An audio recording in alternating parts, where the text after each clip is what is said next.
Hi, I'm Ross Henning, DJ for Tunes for My Party. I recently wrote a blog that went over 10 different points you could use to help determine if you're hiring a reputable DJ. The first point goes into meeting with the DJ. Make sure that this is somebody that's going to work for your event.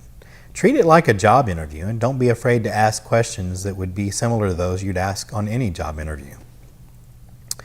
Make sure that you understand who will actually show up at your event.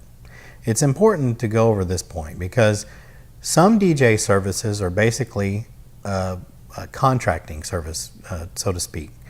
They hire DJs out to events and send them with the company's equipment, but this isn't really a DJ that belongs to that company, so to speak.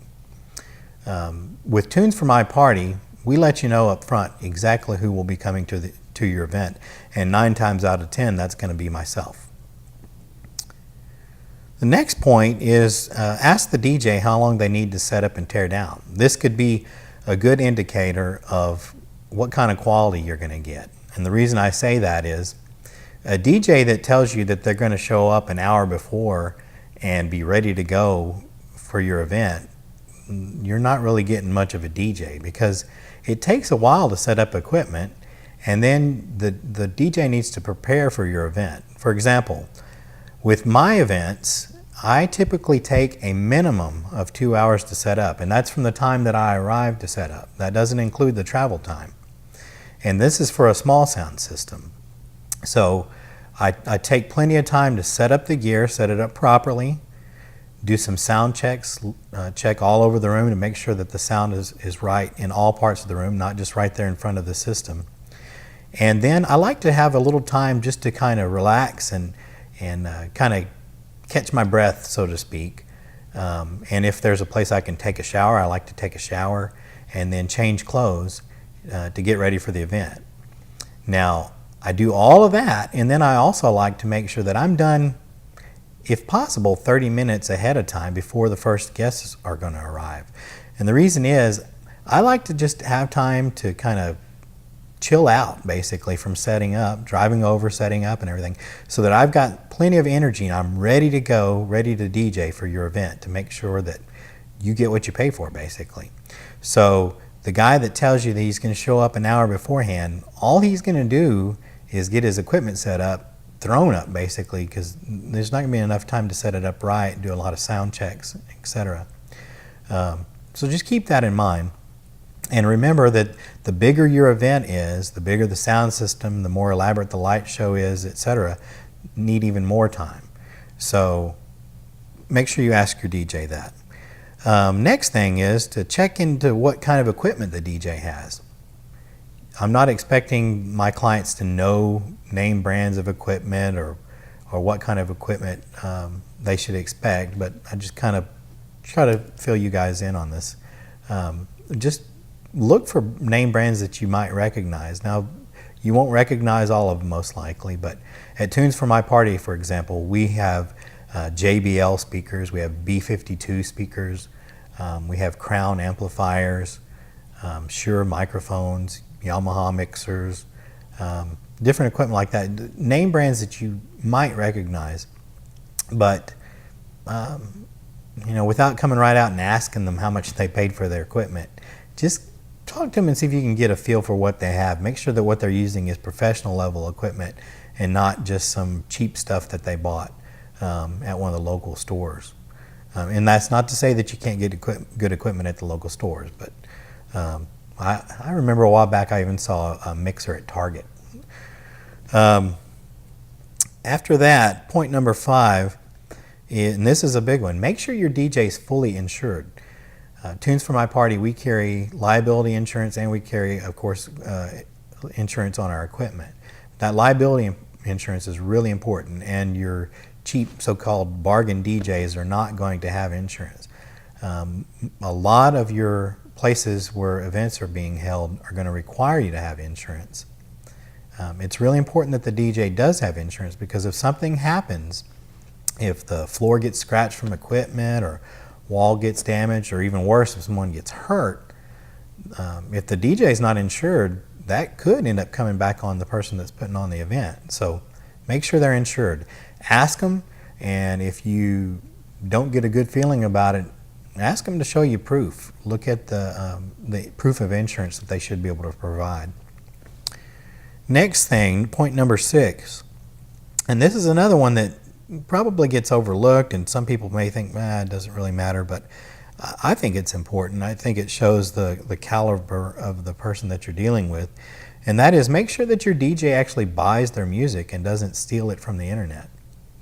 A reputable DJ will most likely have subscriptions to different music services. For example, at Tunes for My Party, we subscribe to one service that delivers CDs with all the current music that's been released in the last week, and we receive one of those each week.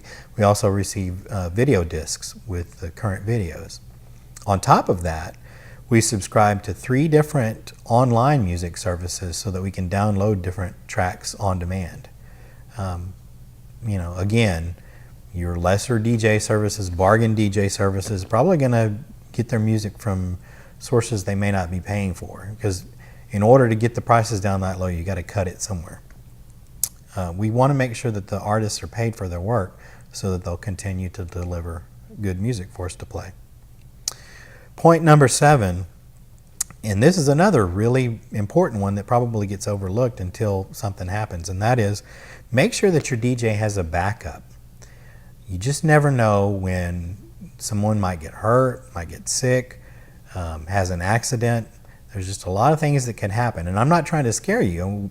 I've never had anything happen to where I couldn't make it to one of my events, but there's just always that chance. And so I actually belong to a local DJ association, and if something were to happen, I could call one of the people in my association and calls would go out, and we would find somebody that could take my place last minute if, God forbid something happened. But just make sure that there is a backup plan, because a wedding, corporate event, prom, all these things, you've got all these people coming in to come to your event. You don't want the DJ not to show up. You want to make sure that that's taken care of. So make sure that there's a backup plan for your DJ.